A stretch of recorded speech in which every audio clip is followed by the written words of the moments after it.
दोस्तों, आज के इस वीडियो में मैं आपसे बात करने वाला हूँ मिस्टर रिचर्ड टेम्पलर की book the rules of money से रूल नंबर 11 के बारे में। और रूल नंबर 11 कहता है कि कैलकुलेट द नेट रिटर्न, जिसका हिंदी मतलब है कि आपको अपना नेट रिटर्न कैलकुलेट करना है। आपने जो भी इन्वेस्टमेंट अब तक किया हुआ है या फिर आप जो भी इन्वेस्टमेंट फ्यूचर में भी करने वाले हैं, उसके ऊपर आपको क्या शुद्ध प्रॉफिट मिलने वाला है, वो आपको पहले से समझ लेना है। आप देखेंगे हम जो भी इन्वेस्टमेंट करते हैं और उस पर जो भी हमें लाभ मिलता है, उस लाभ के लिए हमें कुछ एक्सपेंसेस, कुछ चार्जेस या फिर टैक्सेस पे करने होते हैं। तो टैक्सेस और एक्सपेंसेस को घटाने के बाद से वास्तव में हमें क्या रिटर्न मिलने वाला है, इसी को कहते हैं नेट रिटर्न। और यही आपको कैलकुलेट करना है। आप जो भी इन्वेस्टमेंट करेंगे वहाँ भी आपको नेट रिटर्न को ध्यान में रखना है। और ये नेट रिटर्न ही आपको बताएगा कि आप अपने वेल्थ गोल को कितने समय के अंदर हासिल कर सकते हैं। नेट रिटर्न को आप उस स्पीड की तरह से समझिए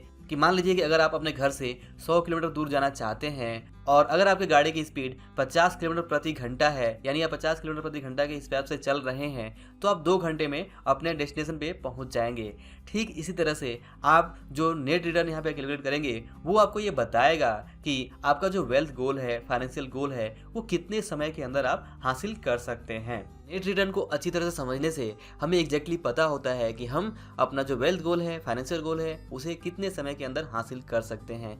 जब आप नेट रिटर्न को कैलकुलेट करते हैं और अपने वेल्थ गोल को देखते हैं, तो आप यहाँ पे जो गैप है उसे देख पाते हैं कि एग्जैक्टली आपके नेट रिटर्न के हिसाब से आपको कितना समय लगने वाला है अपने वेल्थ गोल को हासिल करने के लिए। और अगर आपको यहाँ पे ये दिखता है कि यहाँ पे आपको ज़्यादा समय लग रहा है, तो आप अपने नेट रिटर्न को एडजस्ट करने के लिए अपने इन्वेस्टमेंट पोर्टफोलियो में कुछ ज़रूरी चेंजेस समय के साथ कर सकते हैं। तो इसलिए बहुत ज़रूरी हो जाता है कि आप पहले ही इस बात को समझ लें कि आप जो भी इन्वेस्टमेंट करने वाले हैं उस पर आपको क्या एग्जैक्ट रिटर्न मिलने वाला है। आप देखेंगे कि जब भी आप कोई भी छोटा या बड़ा कोई भी इन्वेस्टमेंट करते हैं, चाहे वो फिक्स डिपॉजिट हो, म्यूचुअल फंड हो या फिर आप कोई प्रॉपर्टी खरीदते हैं, तो भी आपको वहाँ पे कुछ एक्सपेंसेस, कुछ चार्जेस, टैक्सेस, इंश्योरेंस और बहुत सारी चीज़ें पे करनी होती है। इन सब चीज़ों को भी आपको अपने कॉस्ट में शामिल करना होता है और उसके अकॉर्डिंग ही आप नेट रिटर्न निकाल सकते हैं। जैसे मान लीजिए कि अगर आप एक 9 लाख का घर लेते हैं और उसके ऊपर जो भी आप स्टैम्प ड्यूटी, टैक्सेस, इंश्योरेंस और दूसरे चार्जेस पे करते हैं, वो हो जाता है 1 लाख रुपए। तो इस तरह से आपका टोटल जो खर्चा हो गया वो हो गया 10 लाख रुपए। और वहाँ से अगर आप रेंट से हर महीने 3,000 रुपये कमाते हैं, तो इस तरह से आप पूरे साल में 36,000 रुपये रेंट से कमा सकते हैं। तो अगर आप इस 10 लाख इन्वेस्टमेंट के ऊपर 36,000 को देखें, तो ये हुआ 3.6% का रिटर्न। इसमें भी अगर कुछ घर के अंदर रिपेयर आता है, कुछ मेंटेनेंस आता है, तो वो खर्च भी आपको माइनस करना होगा और तभी जाके आप नेट रिटर्न कैलकुलेट कर सकते हैं। इसके अलावा अगर आपका घर कुछ महीनों के लिए खाली रहता है, तो वो खर्च भी आपको यहाँ पे पहले से एज्यूम करके चलना है कि आमतौर पर आपका घर साल में कितने महीने खाली रह पाएगा और कितने महीने वो ऑक्यूपाई रह पाएगा। तो इस हिसाब से आपको समझने की ज़रूरत है टाइम टू टाइम। और कोई ये वन टाइम काम नहीं है, आपको ये रेगुलर करते रहने की ज़रूरत है कि आपको किस तरह से जो रिटर्न है वो मिल रहे हैं और नेट रिटर्न वास्तव में क्या आ रहा है। कई बार ऐसा होता है कुछ इन्वेस्टमेंट पर कि अगर आप नेट रिटर्न कैलकुलेट करने जाएँ तो आपको वहाँ पे माइनस में रिटर्न देखने को मिलता है।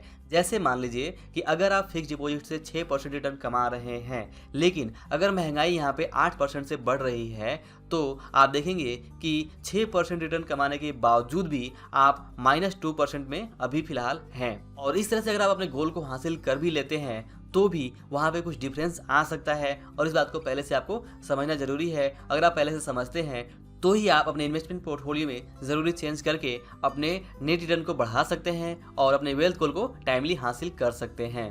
दोस्तों, ऑथर मिस्टर रिचर्ड टेम्पलर बताते हैं कि टैक्स हमारा एक बहुत बड़ा खर्चा होता है। अगर हम कुछ भी खरीदते हैं, कुछ भी इन्वेस्टमेंट करते हैं, तो वहाँ पे टैक्स आता ही आता है।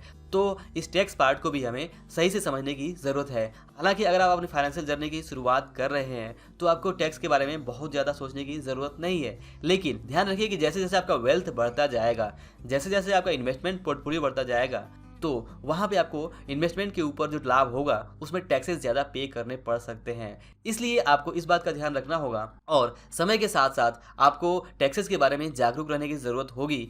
तभी आप अपने बढ़ते हुए इन्वेस्टमेंट पोर्टफोलियो के ऊपर जो भी टैक्सेस पे करने पड़ रहे हैं उसको आप सही तरह से मैनेज कर सकते हैं और लीगली आप कम से कम टैक्सेस पे करके एक्स्ट्रा पैसे बचाकर उस पैसे को भी इन्वेस्टमेंट यानी काम पे लगाकर पैसे से पैसे बनाकर ज़्यादा तेज़ी से वेल्थ क्रिएट कर सकते हैं। तो दोस्तों इस वीडियो में हमने रूल नंबर 11 को देखा, जहां पे हमें नेट रिटर्न को कैलकुलेट करना है। ये बात हमें समझना है कि अगर हम कोई भी इन्वेस्टमेंट करते हैं तो हमें वहां पे नेट रिटर्न को कैलकुलेट करना चाहिए, ना कि जो रिटर्न हमें दिखाया जा रहा है उस रिटर्न को। हमें हमेशा अपने वेल्थ गोल, अपने फाइनेंशियल गोल के अकॉर्डिंग जो नेट रिटर्न है उसे ध्यान में रखना है। तभी हम समझ सकते हैं कि हम अपने फाइनेंशियल गोल को इस नेट रिटर्न के हिसाब से किस तरह से और कब तक हासिल कर सकते हैं। तो दोस्तों आई होप कि आपको ये वीडियो जरूर पसंद आया होगा।